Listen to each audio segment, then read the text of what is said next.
हाँ तो नमस्कार जी, स्वागत है आप सभी का विद्या प्रकाश ऑनलाइन क्लासेस में। तो आज हम लोग हिंदी पढ़ने का के चैप्टर नंबर 3 माँ कहानी को पढ़ने वाले हैं। इसके सारे ऑब्जेक्टिव एंड सब्जेक्टिव क्वेश्चन को करने वाले हैं। अगर आप ये पूरे वीडियो को देख लेते हैं, यहाँ आपका 2 से लेकर 4 अंक पक्का हो जाएगा। तो आप जितना भी इधर क्वेश्चन हम बता रहे सारे MVVI क्वेश्चन है, सारे MVVI क्वेश्चन है। इसको आप लोग बढ़िया से एकदम याद कर लीजिएगा, आपका एग्जाम में बहुत लड़ने वाले। ठीक है, चलिए पूरा क्वेश्चन को देखते हैं और पढ़ते हैं। क्वेश्चन नंबर 1 है हमारा, माँ कहानी किस भाषा से अनुदित है। जो माँ कहानी है ये गुजराती भाषा से अनुदित है। किस भाषा से? गुजराती भाषा से। इसका ट्रिक देखिए, माँ जो है ना, ये आदमी को गुजरने के बाद ही याद आते हैं, यानी कि माँ कहानी जो है गुजराती भाषा से अनुदित है। याद रहेगा आपको। चलिए देखते हैं क्वेश्चन नंबर 2 को। माँ कहानी के लेखक कौन है? ये जो माँ कहानी के लेखक है ये है हमारा ईश्वर पेटलीकर। इसका भी ट्रिक आपको बताते हैं। जो माँ होता है ना, माँ वो ईश्वर के समान होता है, इसलिए माँ कहानी के जो लेखक है वो है ईश्वर पेटलीकर। कौन है? ईश्वर पेटलीकर। चलिए क्वेश्चन नंबर 3 को देखते हैं। ईश्वर पेटलीकर किस भाषा की लोकप्रिय कथाकार है? ईश्वर पेटलीकर जो है ये गुजराती भाषा के लोकप्रिय कथाकार है। किस भाषा के? गुजराती भाषा के। क्वेश्चन नंबर 4 है हमारा, खून की सगाई किसकी प्रसिद्ध कहानी है? ये जो है खून की सगाई, ये ईश्वर पेटलीकर की प्रसिद्ध कहानी है। किसके? ईश्वर पेटलीकर की जो है ना प्रसिद्ध कहानी है। क्वेश्चन नंबर 5 को देखते हैं। काला पानी किसका लोकप्रिय उपन्यास है? ईश्वर पेटलीकर का। ये दोनों मोस्ट इम्पोर्टेंट क्वेश्चन है। क्वेश्चन नंबर 4 और 5 को आप बढ़िया से याद कर लीजिए, मोस्ट इम्पोर्टेंट क्वेश्चन है MVVI। चलिए क्वेश्चन नंबर 6 को देखते हैं। क्वेश्चन नंबर 6 हमारा, माँ कहानी के अनुवादक कौन है? ये जो माँ कहानी का अनुवादक है गोपाल दास नागर। इसका आपको ट्रिक बताते हैं। जो माँ का प्यारा है कौन है? गोपाल है, गोपाल। इसलिए माँ कहानी के अनुवादक कौन आएगा? गोपाल दास नागर। कौन? गोपाल दास नागर। कहानी नंबर 7, सॉरी क्वेश्चन नंबर 7 है आपका, माँ कहानी की प्रमुख पात्रा कौन है? मंगू। कौन है? मंगू। मंगू जो है माँ कहानी की प्रमुख पात्रा है। क्या है? प्रमुख पात्रा। क्वेश्चन नंबर 8 है आपका, मंगू जन्म से क्या थी? मंगू जो थी जन्म से पागल और गूंगी थी। क्या थी? पागल और गूंगी थी मंगू जन्म से ही। आपसे पूछा जाएगा जन्म से ही पागल गूंगी कौन थी? तो मंगू। कौन? मंगू। क्वेश्चन नंबर 9 है आपका, सॉरी यहाँ मंगू होता, मंगू के माँ की कितनी संतानें थी? तो 4। यहाँ टाइपिंग करने में मिस्टेक हो गया, माँ होता या मंगू होता। तो मंगू के माँ की कितने संतानें थी? 4 संतानें थी। क्वेश्चन नंबर 10 आपका, यहाँ भी मंगू ही आपका होता है। मंगू की बड़ी बहन का नाम क्या था? कमू। क्या नाम था? कमू। मंगू की बड़ी बहन का नाम क्या था? कमू था। क्वेश्चन नंबर 11 है आप सबका, मंगू के अलावा माँ की कितने संतानें थी? मंगू के अलावा माँ की कितने? 3 संतानें थी। तो क्वेश्चन नंबर 12 है आपका, कौन मंगू को अस्पताल भेजना नहीं चाहते थे? माँ जो थी मंगू को अस्पताल भेजना ही नहीं चाहते थे, क्योंकि माँ को अस्पताल गौशाला के समान लगता था। किसके समान? गौशाला के समान। गौशाला के समान। इसलिए माँ कभी मंगू को अस्पताल भेजना ही नहीं चाहती थी। तो क्वेश्चन नंबर 13 है आपका, मंगू को अस्पताल छोड़कर माँ घर वापस कब आई थी? तो 11:15 बजे आई थी। 11:15 बजे, यानी 10:45 में मंगू को घर छोड़ के माँ आई थी 11:15 बजे।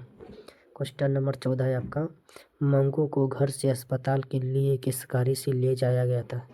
मंगू को घर से अस्पताल के लिए बैलगाड़ी से ले गया था। किससे? बैलगाड़ी से। क्वेश्चन नंबर 15 है आपका, मंगू की याद में कौन पागल हो गई थी? मंगू की याद में जो थी माँ ने पागल हो गई थी, उसके याद में रोते रोते माँ पागल हो गई थी। क्वेश्चन नंबर 16 है आपका, माँ अस्पताल को किसकी उपमा देती थी? तो माँ जो थे अस्पताल को गौशाला की उपमा देती थी। किसकी?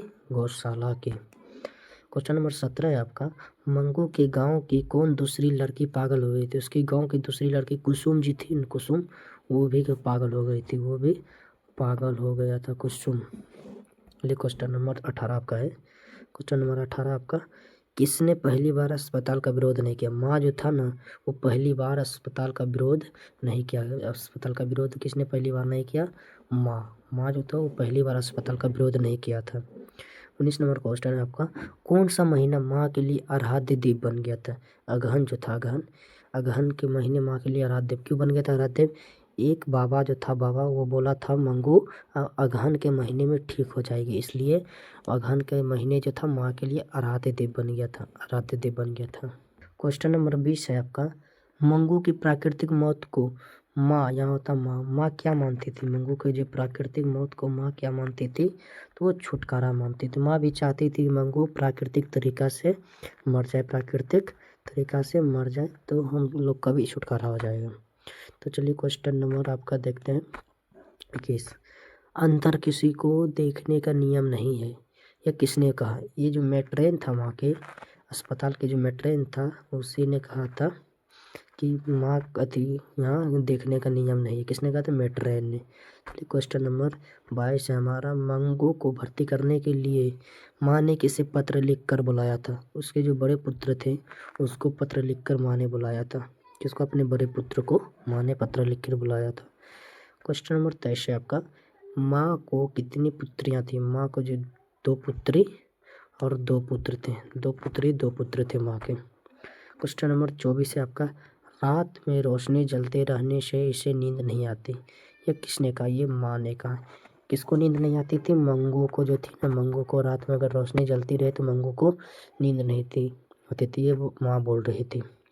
तो आपका जितना भी ऑब्जेक्टिव है यहाँ सारा आपका यहाँ ऑब्जेक्टिव समाप्त हो गया है, ऑब्जेक्टिव आपका समाप्त हो चुका है। अगर आप ये पूरे क्वेश्चन को बढ़िया से याद कर लेते हैं तो आपका 2 से 4 अंक बढ़िया से आ जाएगा। जितना ही सारा MVVI सब्जेक्ट ऑब्जेक्टिव है, क्या है? MVVI। चलिए अब आपको सब्जेक्टिव को देखते हैं, उसको पढ़ते हैं। चलिए अब लघु उत्तरीय प्रश्नों को पढ़ते हैं। ये जितना भी प्रश्न है सारे MVVI प्रश्न है, तब बढ़िया से इसको याद कर लीजिएगा, समझ लीजिएगा। जितना MVVI है पूरा एकदम एग्जाम में आने वाला है। तब लघु उत्तरीय प्रश्न को देखते हैं। प्रश्न नंबर 1 है आपका, मंगू के प्रति माँ और परिवार के अन्य सदस्यों के व्यवहार में जो फर्क है उसे अपने शब्दों में लिखें। तो मंगू के प्रति जो उसके परिवार और माँ के व्यवहार में फ़र्क है उसे अपने शब्दों में लिखिए। तो इसका उत्तर देखते हैं। उत्तर है आपका, मंगू के प्रति माँ और परिवार के अन्य सदस्यों के व्यवहार में ज़मीन आसमान का फ़र्क है। किसका फ़र्क है? ज़मीन आसमान का फ़र्क है था। माँ जहाँ अपने पागल, माँ क्या था? अति उसकी बेटी क्या था? पागल। माँ जहाँ अपने पागल और गूंगी बेटी से बहुत ज़्यादा प्यार करती थी, वहीं परिवार के अन्य सदस्य मंगू को घर का बोझ समझते थे। मंगू को किसका बोझ समझते? घर का बोझ समझते थे। वह चाहते थे कि मंगू को अस्पताल में छोड़ दे या मंगू घर पे ही मर जाए। परिवार के अन्य सदस्य क्या चाहते थे? मंगू को अस्पताल में छोड़ दे या वो अपना घर पे मर जाए तो कोई दिक्कत नहीं है, लेकिन माँ चाहती थी मंगू मेरे ठीक हो जाए। ये समझ गया आप? मंगू और उसके घर के सदस्यों में क्या फ़र्क था, अगर आप इसको समझ गए तो यस लिख दीजिए, कमेंट में यस लिख दीजिए। अगर अभी तक आप वीडियो को लाइक नहीं किए हैं तो लाइक भी कर दीजिए और शेयर भी कर दीजिए, शेयर भी कर दीजिए। चलिए क्वेश्चन नंबर 2 है हमारा, क्वेश्चन नंबर 2 को देखते हैं। क्वेश्चन नंबर 2 हमारा क्या है? क्वेश्चन नंबर 2 है, माँ मंगू को अस्पताल में क्यों भर्ती नहीं करना चाहती थी? इस पर आप विचार करें। माँ वो मंगू को अस्पताल में भर्ती नहीं करना चाहती थी। क्यों नहीं करना चाहती, इस पर विचार करिए। तो चलिए इसका उत्तर देखते हैं। देखिए उत्तर इसका क्या है, माँ मंगू को अस्पताल में भर्ती नहीं करना चाहती थी क्योंकि माँ को ऐसा लगता था कि उसकी पागल और गूंगी बेटी मंगू को अस्पताल में ठीक से ख्याल नहीं रखा जाएगा। उसे लगता था कि मंगू की सेवा अस्पताल में कौन करेगा। इन्हीं बात को सोचकर माँ मंगू को अस्पताल में भर्ती नहीं करना चाहती थी। क्या आप इस क्वेश्चन को समझ गए? अगर समझ गए तो यस लिखिए, और एग्जाम में आता है तो क्या आप लिख दीजिएगा? हाँ यस लिख दीजिएगा। तो चलिए अब क्वेश्चन नंबर 3 को देखते हैं। क्वेश्चन नंबर 3 क्या कर रहा है हमारा? क्वेश्चन नंबर 3 है, मंगू जिस अस्पताल में भर्ती रहती है उस अस्पताल के कर्मचारियों का व्यवहार कुशल या संवेदनशील है या नहीं, इस पर विचार करें। तो चलिए देखते हैं इसका उत्तर क्या है। इसका उत्तर है आपका, मंगू जिस अस्पताल में भर्ती कराया जाता है वहाँ के कर्मचारी व्यवहार कुशल और संवेदनशील दोनों थे। वहाँ के जो कर्मचारी थे वो व्यवहार कुशल और संवेदनशील दोनों थे, क्योंकि वहाँ मरीजों का ख्याल अच्छे से रखा जाता था। वहाँ एक दूसरे के दुख को भी समझा जाता था। नर्स लोग भी रोगियों के साथ बहुत अच्छा व्यवहार करते थे। अगर क्या एग्जाम में क्वेश्चन को आते तो आप लिख दीजिएगा, यस लिखिए यस, अगर लिख देंगे तो यस लिखिए, या नहीं लिख पाएंगे तो नो लिखिए, लिख दीजिएगा। चलिए क्वेश्चन नंबर 4 का आप देखते हैं क्वेश्चन नंबर 4 में क्या है। तो क्वेश्चन नंबर 4 है आपका, क्वेश्चन नंबर 4 क्या है आपका, क्वेश्चन नंबर 4 है आपका, माँ कहानी के शीर्षक सार्थकता पर विचार करें। विचार करें कि ये जो माँ कहानी, ये शीर्षक का नाम रखा, ये क्या सही है, इस पर आप विचार करें। चलिए इसका उत्तर देखते हैं। उत्तर है आपका, माँ कहानी में एक माँ का अपनी पागल और गूंगी बेटी के प्रति अथाह प्रेम को दर्शाया गया है। इस कहानी में जो है माँ के प्रेम को दर्शाया गया है। माँ अपनी बेटी से इतना प्रेम करती है कि जब वह अपनी बेटी को अस्पताल छोड़कर आती है तो वह स्वयं भी उसकी याद में रो रो कर पागल हो जाती है। मेरे अनुसार इस कहानी का शीर्षक माँ बिल्कुल ठीक है। क्या है, बिल्कुल एकदम सटीक है, उचित है। क्या आप इस क्वेश्चन को समझ गए? आएगा एग्जाम में तो लिख दीजिएगा। यह लिखिए, आपका जितने सब्जेक्टिव भी थे वो खत्म हो गए सब्जेक्टिव भी आपका। इसको आप पूरा याद कर लीजिए, एकदम 2 से 4 अंक आपका पक्का हो जाएगा, यहाँ से पक्का हो जाएगा। अगर आप नोट्स लेना चाहते हैं तो इस नंबर पर कॉल कर सकते हैं, 88 82 30 14 10। इस नंबर पर आप कॉल करिए, आपको नोट्स मिल जाएगा। चलिए धन्यवाद, मिलते हैं आप सबको अगली वीडियो में।